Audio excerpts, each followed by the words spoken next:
The salt air in Newport was heavy on the morning of July 20, 1776, clinging to the weathered shingles of the shops along the waterfront and the masts of the ships anchored near Stephen's Wharf.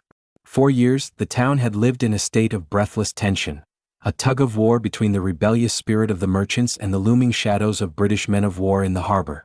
But on this Saturday the tension finally broke.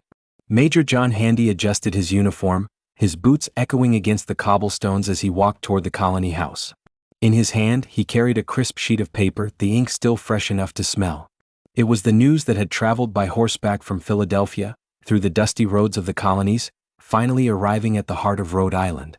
A crowd had begun to gather in Washington Square. There were sailors with hands toughened by hemp rope, mothers clutching the hands of curious children, and merchants who had seen their livelihoods stifled by the king's taxes. They stood in the shadow of the brick Colony House, the very building that had seen decades of royal decrees. Handy stepped onto the balcony.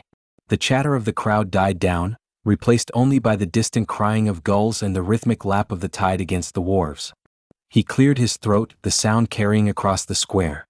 When in the course of human events. As the words spilled over the balcony, they seemed to transform the air itself. To the people of Newport, this wasn't just a political document, it was a promise. It was an answer to the fires they had lit on the Liberty and the shots they had fired in the harbor years before. When Handy reached the final lines, the solemn pledge of lives, fortunes, and sacred honor, the silence was shattered. The square erupted. It wasn't just a cheer, it was a roar that rolled down the hill, echoing through the narrow alleys and over the docks of Stephen's Wharf.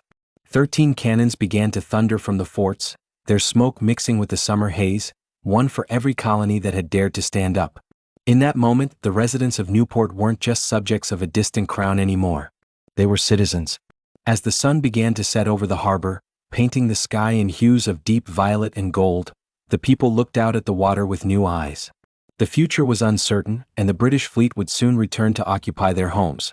But for that one beautiful summer evening, Newport felt the weight of its own destiny. The old quarter slept that night under a new flag, born from the ink of a parchment and the iron will of a town that had always belonged to the sea. The connection between the Declaration of Independence and Newport, Rhode Island, is unique because Rhode Island actually beat the rest of the colonies to the punch, declaring its own independence 2 months before the national document was signed. Rhode Island's early independence, May 4, 1776.